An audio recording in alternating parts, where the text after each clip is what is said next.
Well, hello, everyone. This is Fadi, and I want to thank all of you for joining us briefly for this promo about the 2024 CIRA Online Conference. And I'm going just to share something real quickly with you guys before I introduce one of our guest speakers during the conference. And basically, the conference will start next week on Friday, October 11th, and also on Saturday, October 12th. And the conference will focus on the usual tracks, which is reaching out to Muslim refugees, reaching out to Muslim women, and also the second day, which is Saturday, we are going to be talking about reaching out to Muslim immigrants and students. But the final track on Saturday is our favorite one, of course, and the most popular one, and that's the apologetics track. And that's the one that typically we invite amazing apologists and speakers, world-renowned ones, if I may add, and really privileged and honored that they typically would agree to come to our conference. With us here, one of those amazing speakers, of course, we're talking about Dr. David Wood. David, it's an honor, brother, and awesome to have you. It's been a while since we've done a live stream together, and I know you're busy, but thank you so much for taking time out of your busy schedule just to help me promote this conference for next week. Yeah, no problem. These are pretty good times. Amen. So, brother, why don't you tell people about the topic that we've agreed on that you wanted to discuss next week? Well, for my session, I know other people have different sessions and so on, but for my session, we're going to be talking about why more Muslims are changing their mind on what the Quran says about the crucifixion. Lots of people don't know that there's always been a minority position in the Muslim world. So among Muslims, there's always been a minority position that the Quran isn't actually denying the crucifixion of Jesus. What it's denying in Surah 4, verse 157, because keep in mind, that's all there is. That's all there is on this issue in the Quran. It's one verse, Surah 4, verse 157, that basically the minority position is that this verse isn't denying that Jesus was crucified, even though it says they didn't kill him and nor did they crucify him. That it's not denying that Jesus was crucified. What it's actually denying is that they got the victory over Jesus that they thought. So you've always had a minority position that interprets this in light of other Quran passages, like Surah 3, verse 55, which we've done a live stream on that before, where we went through that, and you said, reading that as an Arab, you would conclude that this is talking about Jesus being killed and then raised from the dead. So basically what you've had historically, most Muslims go to Surah 4, verse 157 and say, oh, this is clearly denying the crucifixion of Jesus. Therefore, these other passages that sound like Jesus did die, we have to reinterpret those. There's always been the reverse, where you have people saying, no, these other passages talk about Jesus dying, And so we have to interpret 4:157 in light of these other passages. And so they conclude that what it's saying there is like when the Quran says, don't say of those who've died fighting for Allah that they are dead. They're alive with Allah. So it's saying, hey, you didn't really kill him. You didn't really crucify him. And so you've always had that as a minority position. But I've just been seeing a lot more of that minority position, especially over the past year. It's to the point now where if I say, hey, the Quran denies the crucifixion of Jesus, isn't that silly? And I point that out, I'll get a bunch of Muslims saying, liar, the Quran doesn't deny the crucifixion. That's just what some dumb Muslims think. That's how people will actually respond. So anyway, it's not just that. You have had entire groups that have a different perspective, like Ismaili Shias. So Ismaili Shias, just as a sect of Islam, they massively favor the view that Jesus was actually crucified and that he did die. Then you've got the Ahmadis. They believe that he was nailed to a cross, but that he survived the crucifixion and that's the miracle. You still have the dominant position is still that the Quran is denying Jesus was ever crucified. And so most Muslims still believe in some sort of substitution theory. But again, it's just now I'm seeing way more Muslims than I've ever seen before. Will call you a liar if you say that the Quran denies the crucifixion of Jesus. And so it's basically starting to shift. It's starting to shift more. And it's to me, it's the exact same parallel where for years they're arguing perfect preservation, dot for dot, letter for letter. And now they don't defend that anymore because after decades of exposing it, they finally catch on. And you start changing positions in the Ummah. Same thing with the scientific miracles, that for decades it was, the scientific miracles, these are the proof of Islam. And we spend decades exposing these arguments and so on. And finally they start catching on after a while. But it looks like that's happening on some other issues. Now you have more and more Muslims acknowledging that Jesus is crucified and they're reinterpreting 4:157. You have more and more Muslims now who are becoming concerned about the Islamic dilemma, realizing, oh, wait a minute, the Quran is affirming these scriptures. What do we do about this? So these are actually, I don't know, it's just the dawn of the internet and us being able to get access to Muslims wherever they are. It's just changing everything. And it's the same situation over and over again. For 14 centuries, Muslim leaders are able to keep their people in kind of a bubble where they don't hear criticisms of anything that's being said. And now Muslims are hearing criticisms of their positions, and they're having to modify their positions on various issues. And one of the things that's been a source of embarrassment for the past couple of decades is it's being put to them that they're really out of line and out of touch with history if they're denying the crucifixion of Jesus, because, as you know, historians count it as one of the best established facts of ancient history. And historians will say that it's the number one fact about Jesus that we know. Apart from his existence, the main thing we know about Jesus is that he was crucified. In other words, if you were to rank the things that we know in order of the most certain, his death by crucifixion is at the top there. And so when Muslims deny that, it really, really, really makes it presents them with a problem and so on. And so they're rethinking it. And these are good times, because guess what? If you conclude that the Quran is not denying the death and crucifixion of Jesus, and then in these passages, it also says that Allah raised him up, now it's starting to really sound like you've got death and resurrection there.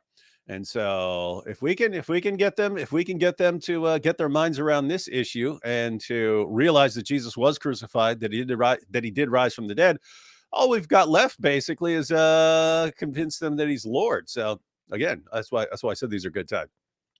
Absolutely. And everyone, you've heard the man, and you are going to be learning about something that has been denied for the longest time. I remember growing up, of course, denying the crucifixion. I've always looked at 4:157 Surah 4 or chapter 4, 157 with that lens. And even though when I came to Christ, I could not really defend it, because I remember when I was arguing with people before coming to Christ, I would use that verse to tell them that Jesus wasn't crucified. And I remember a couple of times, some of them says, I'm really not reading that it says he was never crucified. All you're showing me is just a verse that said something about someone who was crucified in his place. And it was a little puzzling to me at that moment, because I just didn't know what to say and what to do with that. And of course, I always thought maybe I'm not really that good of a Muslim at that moment, and I should have really known some of my other sources. But as you dig deeper, you begin to realize really there's a problem. I've always been in favor of this view, David. If Jesus was never crucified, why in the world would the author of the Quran even bother to address the crucifixion in the first place? Yeah, it's and that's the thing that people miss. Muslims read 4:157 as if it's a response to Christians, right? So Christians claim Jesus died on the cross for sins, and so you would think if the Quran is denying the crucifixion, that this would be a response to Christians, and it would be somehow correcting us. That passage is not a response to Christians at all. It's the context of Surah 4 verse 157 is Allah responding to Jews. Allah is responding to Jews, and it's responding to the various things that Jews have said. And one of the things that Jews say, according to the Quran, was that they were basically mocking. They're mocking Jesus, saying, "What are you talking about? How can this guy be? How can this guy be someone special? How can he be the Messiah when we crucified him? We crucified him. What are you talking about? We crucified him." And then so when the Quran is saying, "No, you didn't. No, you didn't," you have a few different options as a Muslim based on other things that the Quran says. We'll be going through them in my session as to a couple different interpretations that are acceptable in Islam. In other words, if you read the Quran, I would have to say, these interpretations of 4:157 are completely acceptable based on other Quran verses. And so Muslims have reinterpreted the passage based on other things that the Quran says. And in addition to that, most Muslims just haven't thought through this, right?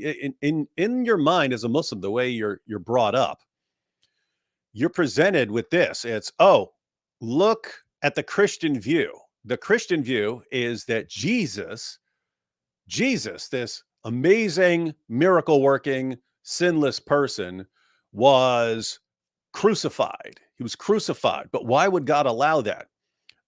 So the Islamic view, according to them, is more just. It's more wonderful and amazing because it shows Allah rescuing Jesus and saving him and having this happen to someone else. And so they think we have a much better view. We believe in a Jesus who was rescued and protected. You believe in a Jesus who wasn't protected and wasn't rescued by Allah, and therefore we have a superior view. But they don't think through the implications. And the main implication that they wrestle with, but you have to point it out to them. But once you point it out to them, they really have no explanation. But the idea is, if the most common Muslim view is correct, Allah tricked people into believing that Jesus died. So he took someone else, disguised him, made him look like Jesus, and then this other person was crucified in Jesus' place. But everyone thought that it was Jesus because Allah miraculously disguised this person.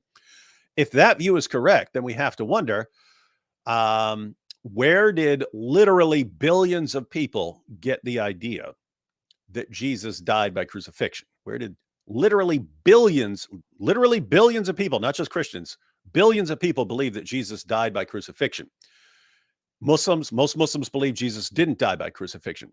So if we say, okay, we believe he died by crucifixion, but you say he didn't die by crucifixion, where did we get the idea that Jesus died by crucifixion? Where did we get that, what is, according to you, a false idea? They haven't thought through this, but if the Muslim view is correct, we got that idea from Allah. And so when Muslims talk about the gospel being corrupted, we open the gospel right now. We open the gospel right now, Al-Fadi, and we open it up, and it says Jesus died by crucifixion. They say, aha, that's been corrupted. Okay, who corrupted that? Don't blame the Apostle Paul. Don't blame the Council of Nicaea. Allah. We got that idea from Allah. Allah is the one who tricked and deceived people into believing that Jesus died by crucifixion. So if you take it from there, then wait, Christianity is kind of based on the idea that Jesus died on the cross for sins and rose from the dead. Where'd we get the idea that he died on the cross? We got that from Allah. And so Muslims are stuck with this awkward position that Allah actually started Christianity by convincing people that Jesus died on the cross. And then Jesus followers are thinking, oh, there must be a reason for this.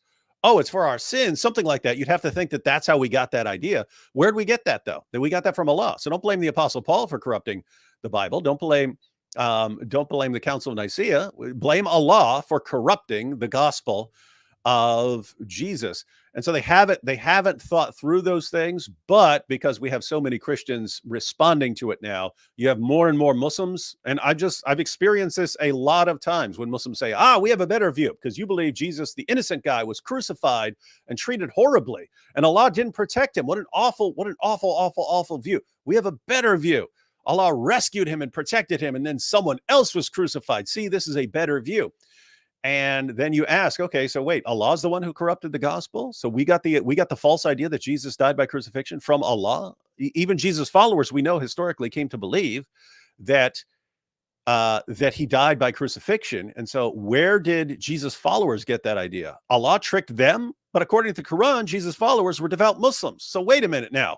Allah tricks and deceives devout Muslims and leads them astray? For what? What's the great purpose? And Muslims never have a reason. They just say, oh, Allah knows best.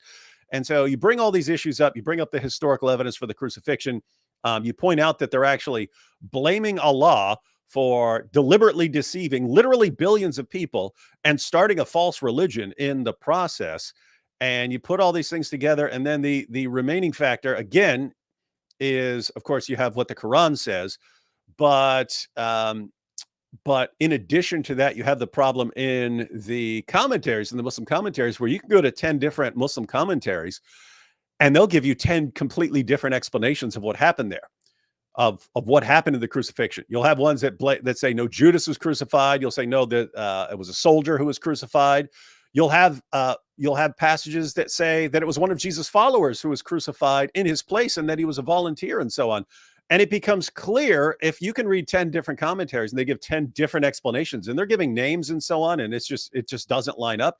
It's clear that Muslims are just making up stories about this. And so you put all that together. Wait a minute. The only stories we have about what actually happened were clearly fabricated because they all contradict each other. The Quran isn't clearly denying the crucifixion because of other things the Quran says. If you want to reinterpret 4:157, there are passages that can give you an idea of what that passage is actually saying. And if all of this helps you avoid portraying Allah as this cosmic trickster who leads Muslims astray and undermines the work of his own prophets, then I would say it's actually a better view. And it's a better view to reinterpret 4:157. And so we just have to share this with Muslims. Again, the outcome here is we can get more Muslims agreeing that Jesus died on the cross, agreeing that Jesus rose from the dead. They'll still at this point deny his divine nature, but these are good stepping stones. Absolutely. And of course, I love the fact that you mentioned something about Allah is responsible for this deception. It's kind of interesting in verse 158, right after he did brag about that he is, they deceived and we deceived and we are the great or the greatest, greater deceiver or the best of deceivers. If I want to use the language of the Quran itself. So Allah is bragging about himself being the best of deceivers. And yet, what our Muslim friends will always tell us, like, no, this means he's the best of planners. Well, that's interesting how they always tend to reinterpret things. And I'm really excited that at least the new generation of Muslims and possibly even some of the older generation now, they're paying attention to social media, seeing for themselves things that they've been denied in the past, possibly for whatever reason, to access. And now they're also hearing about some of their own sources, like you stated, can give you multiple interpretations, as at least for them to begin to think deeper about this. And you're right. I mean, it's good to at least for them to accept his crucifixion, resurrection. We'll get there when it comes to his deity. It's just, one step at a time, but we're thank God that at least their minds are starting to open up to the truth. And the path forward here is the Dawa guys, I've said this before, but I've been to prison, but I've never seen people who lie as freely with as little concern of consequences as the Dawa guys. They'll just make things up left and right. So they'll make up entire arguments like perfect preservation. They'll make up entire arguments like the scientific miracles and so on. And later on, when these arguments are exposed, they'll just move on and make up new arguments and so on. But they don't realize that they're living in an age right now. Right now, we're in the middle of the age where, a Dawa guy will come out, like Ali Dawa came out and says, the scientific miracles got debunked. Don't use that anymore. It's got debunked. And he thinks, okay, fine, I'll just move on from there. No, you don't quite move on from there, because it's in a Muslim's head. It's in a Muslim's head. Wait, you guys just spent my entire life telling me about the scientific miracles, and now you admit that it was just a lie? Wait a minute. You guys just told me my entire life that the reason we know the Quran is from God is because it's miraculous, perfect, dot for dot, letter for letter preservation, and now you admit that it was all a lie? And the Dawa guys are they're just moving on. Okay, here's the next argument. Yeah. And so what's actually happening though is, wait a minute, I'm noticing a pattern here. You guys lie and lie and lie and lie and lie until it's exposed, and then you say, okay, that was a lie, and then you move on as if nothing happened. Wait a minute, you guys just lied to me. You guys just lied to me my entire life. And so you're looking for this light switch moment in your Muslim friend's mind where, okay, I was told my entire life, perfect preservation, that turned out to be false, which means maybe I can't trust these guys. I was told my entire life, scientific miracles. Now my leaders admit it was a lie, which means I was being lied to the entire time. The more you pile on to that, the more examples you pile on, the more doubts you're causing about whether they can trust their leaders. And so if you can show your Muslim friend, hey, you've also been told all your life, no, it wasn't Jesus who was crucified, it was Judas who was crucified, because Allah miraculously disguised Judas, made him look like Jesus, and then Judas was crucified. You see, it's a more just position. And then they come to realize the numerous reasons for thinking that is complete nonsense. Then it's more weight on the balance against the reliability of their religious leaders, because the light switch moment you're looking for is, wait a minute, this guy that I've built my entire life around, this leader who I trusted, he told me this and it turned out to be a lie. He told me that, it turned out to be a lie. He told me this other thing, it turned out to be wrong. He gave me this interpretation, told me what to believe, it turns out to be wrong. Okay, if he keeps being wrong, maybe I can't trust this guy, and maybe I need to go and investigate this for myself. And that's when hopefully they'll be re-examining their views of not just Jesus' crucifixion, but also who he is. Amen. Again, everyone, I hope you are enjoying this short promo about the conference next week. And of course, Dr. David Wood just shared with us the topic that he will be addressing, and his topic will be on Saturday, October 12th. But we invite all of you, of course, you can go to our social media pages. You can even go to the description box right below this video to see more information about the conference. And right here in front of you in the banner, you can see the link where you can go and explore and then register if you like. It's 2 days conference, next Friday, October 11th, and next Saturday, October 12th. We have 4 tracks. On Saturday, and on Friday, we have 2 tracks, and on Saturday, we have 2 tracks. The ones on Friday will deal with refugees and Muslim women. The one on Saturday will deal with immigrants and students, and Muslims in general, for that matter. But also, it will have the apologetic track. We have Dr. David Wood, we have Dr. Jay Smith, and we have recordings by Dr. Tony Costa. Reverend Anthony Rogers will be with us as well, and we'll have a panel discussion at the end. So I encourage all of you to share this with others. The time is not too late yet. We have a 20% discount that I requested the team to keep it open for people to make it easier for them. We understand that there are some challenges economically speaking, but we price it also at a very, very, very minimal cost, just to cover the cost of the platform and also some of the love gifts that we give to our speakers for their time. Again, thank you so much, brother. Is there anything else you would like to share? Nope. That's just a quick little outline. But yep, we'll have all the sources. We'll have all the sources for you at the conference.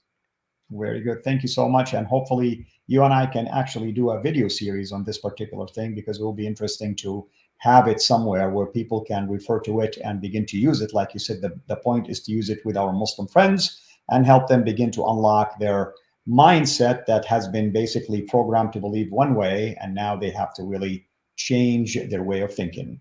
Thank you as always, brother. It's always fun to have you. And also, I've been following you, and I don't know if you've noticed on Twitter, I'm one of your followers as well. And I love the topics you bring up there as well. Thank you so much, everyone, for joining us. Until next promo video, blessings to all. Take care.